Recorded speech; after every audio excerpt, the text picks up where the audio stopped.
How you doing, folks? Welcome back to Noth Farm. Got a beautiful sunny day here in northeast Scotland, and today me and the family are out picking some of the first big harvests out of the garden this year. So we started off with taking out the onion crop. It's grown really well this year, really lovely big bulbs. We grew them from sets. Because we haven't been doing a commercial garden this year, we felt we could make the investment on buying the sets, which are a little bit more expensive than buying seed. And they've grown really well, lovely big storage onions. We've just pulled them out the ground, leaving them on the bed today with this beautiful sunshine to dry the soil around the roots and just start that curing process. And then before the day is over, we're going to move them into an area of our house where we've got a nice big large table that we can spread the onions out on for the next few weeks, just to let them dry before we store them.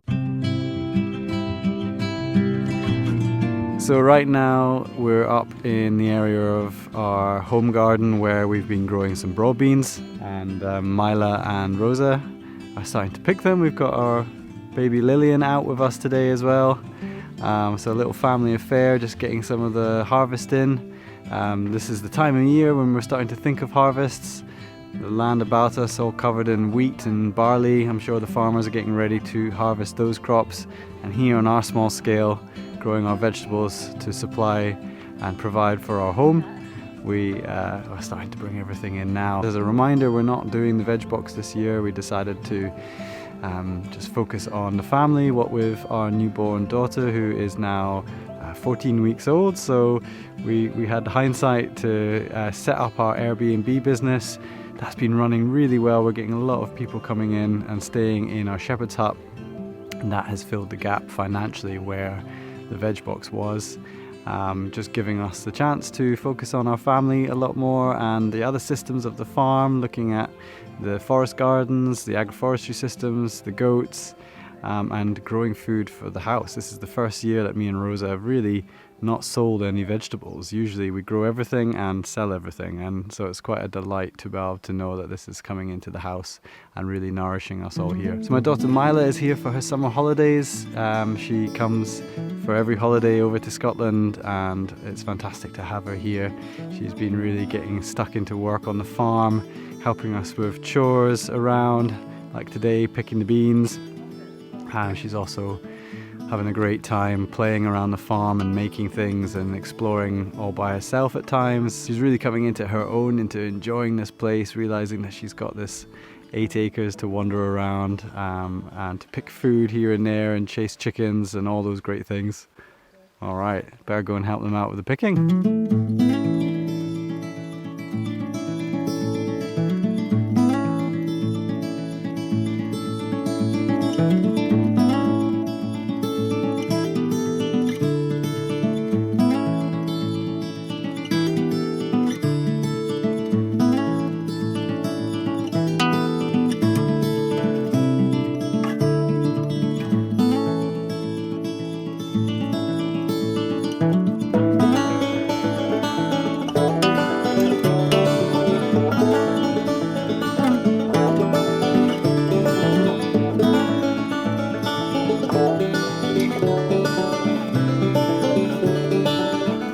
These are variety Eleonora, and we've obviously got a whole bed, which is a little bit more than we'd probably be able to eat fresh. But what we're going to try and do this year is dry them, and haven't really done that to eat them before, but I think that will actually make it a little bit easier to pod them out of their kind of, you know, they have a kind of a shell over the actual bean, which is nice when it's fresh, but once you've dried them and then soaked them, you can kind of pop them out to get that kind of the nicer green bit on the inside a lot more easily, because they kind of pop out naturally. The idea is that we can dry them, they'll obviously take up less space, we can keep them much easier in some jars and some bags in the cupboard, and then just soak them and cook them as we need them, just as we would with other dried beans. One of the things that we have done successfully to kind of use up quite a lot of broad beans before is to kind of make them into a hummus. So they're kind of like, because they've got that kind of chickpea type texture, or falafel or anything you might make with chickpeas, and actually to do that it's good if it doesn't have that waxy skin on, so maybe if we've dried them and soaked them they might be good for that as well, a bit easier to do that with. Alright, that's us picked more than enough. Like Rosa was saying, a 15-metre long bed of broad beans is plenty of broad beans for us, but does give us a chance to experiment with drying, and if we want to freeze any, we've got plenty to put in the freezer. You can see that all the broad beans have fallen over and kind of growing along the ground, and we don't really mind that they're doing that, although we've never done that before. Often when we've been growing broad beans, we'll put some wooden stakes in the corner of the bed and some stakes following down the side of the bed, and then put rope or strong string around those, which gives a support for the broad beans to flop over on, because they notoriously always flop over in the wind, especially with the strong wind that we're getting just now. This year we haven't done that, and they've been absolutely fine, very easy to pick still. I think we put them at quite a wide spacing, so as they've fallen over they haven't tangled up into each other, which when you're doing a more intensive spacing they've got the likelihood of doing. But yeah, if you want to have a neater broad bean patch, then you might want to make a support. Strong wind!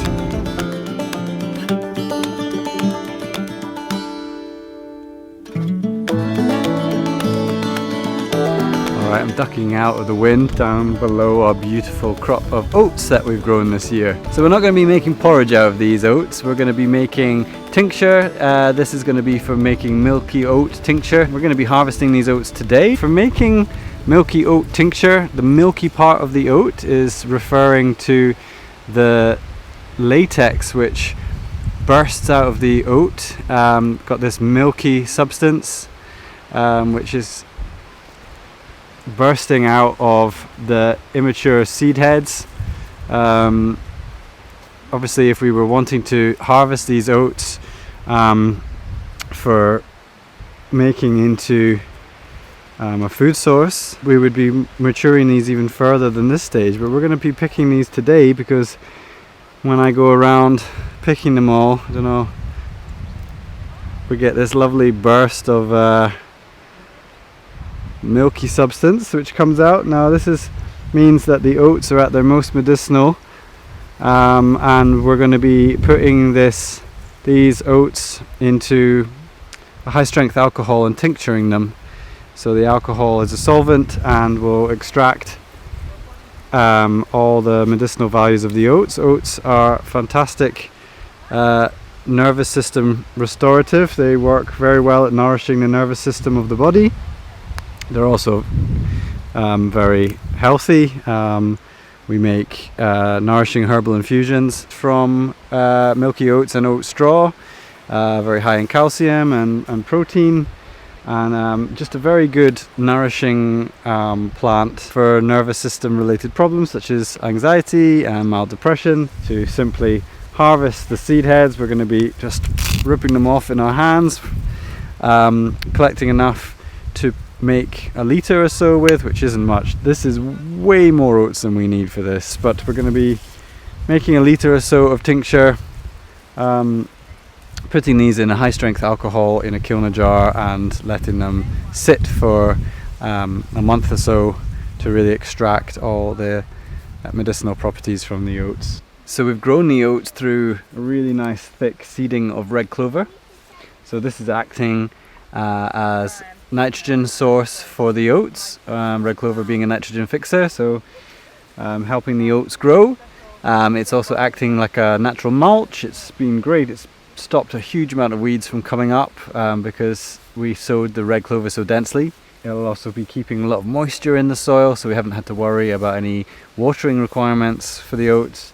And also this will be a harvest for us eventually too. Red clover is another medicinal that we enjoy making nourishing herbal infusions from and making herbal tea. So we'll hopefully wait for this to flower, although we do have a lot of other areas of red clover on the farm. But really pleased how this patch of oats has grown. It's taken a few months to get to this height. We're going to start picking the oats from the sunnier end because I think those are a little bit more at the milky oat stage than the ones that have been under the shade of this huge sycamore that we have growing next to the garden.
Alright, that's the oats pick. Obviously we've got more than enough that we need from this long 15 metre by 2.5 metre wide bed.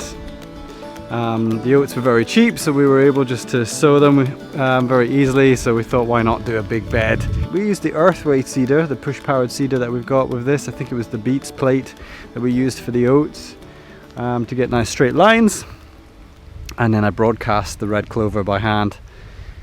But yeah, more than enough for our needs, our herbal medicine needs of making a litre or so of tincture.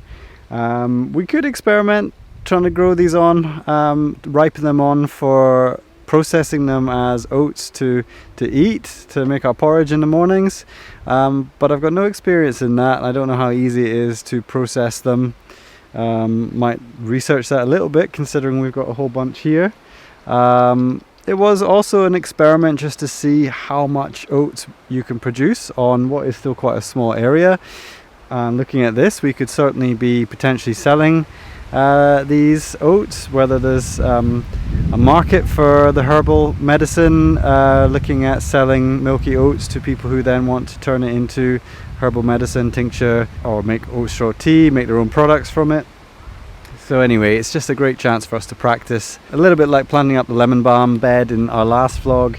This is just giving us the chance to experiment with growing medicinal herbs and plants. But of course the other thing is that we could feed this to the goats. I'm sure they would probably eat it at this stage. We could take it on a little bit further. But anyway, I'm just glad that we have our oats picked right at the right moment, at the milky stage, to make tincture from. I'm no trained herbalist, I'm just interested in studying herbal medicine, so please go out there and do your own research, but look into oats, milky oat tincture, oat straw tea. It's very beneficial stuff. It might just be what you need. Alright, so next on the to-do list for this afternoon is having a look at our brassica plot. So this is just 3 beds of brassicas in the veg garden, and we have to net the brassicas because we've got a very healthy wood pigeon population again up in this big sycamore that like to fly down and eat the brassicas, but also against cabbage white butterfly and then cabbage root fly, which we've had in the past. We lost a large amount of brassicas one year during our veg box season, which was quite damaging. So we've learned to just cover everything in a net, which the main drawback of covering everything in a net is that you don't see the weeds growing that well. So we're going to pull off the net today. That's going to give us a chance to weed the crop and just have a look to see how everything is going, because we've got quite a varied amount of crops in here. We've got Brussels sprouts, cabbages, 2 types of kale, winter cabbages, we've got calabrese and cauliflower. So we'll get the nets off and see how they're doing.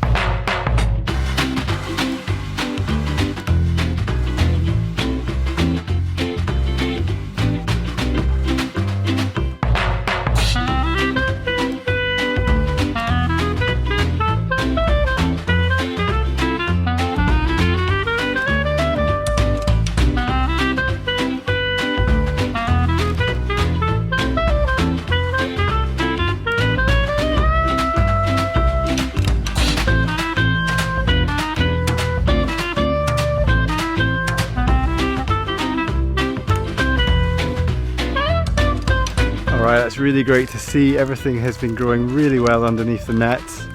We've got a few weeds popping up here and there, but nothing too bad at all. Last year we applied a good 12 to 15 centimeters of compost per bed as a no-dig approach, so that really has reduced the weed pressure considerably. Everything's been growing away really well under here. As soon as we take away pressure from birds or insects, brassicas really look after themselves. Very nice fertile soil for them to grow in. So in this top bed we've got a section of cauliflower. We've got some beautiful summer cabbages coming on. Some really nice kale. This one's Nero.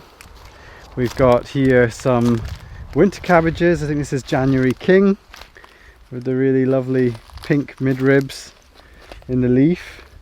The summer cabbages won't be too far off harvesting. That's the really lovely crisp juicy cabbage, and then some really lovely heads of calabrese or broccoli. We're going to have a lot of them coming very soon. And then Brussels sprouts. The Brussels sprouts have got some very small little sprouts forming on them. So they'll obviously be a wee while off yet. So we're looking at picking a few broccoli today and more over the next week. And we can get some kale. We've got the Cavallo Nero and the Red Russian kale. Won't be long before we're getting cauliflower heads coming too. But today we'll be picking broccoli, 2 types of kale. I think that's it. And we'll just pull out some of the weeds that have formed. Yeah, really happy. This is definitely a really great supply of brassicas for the household.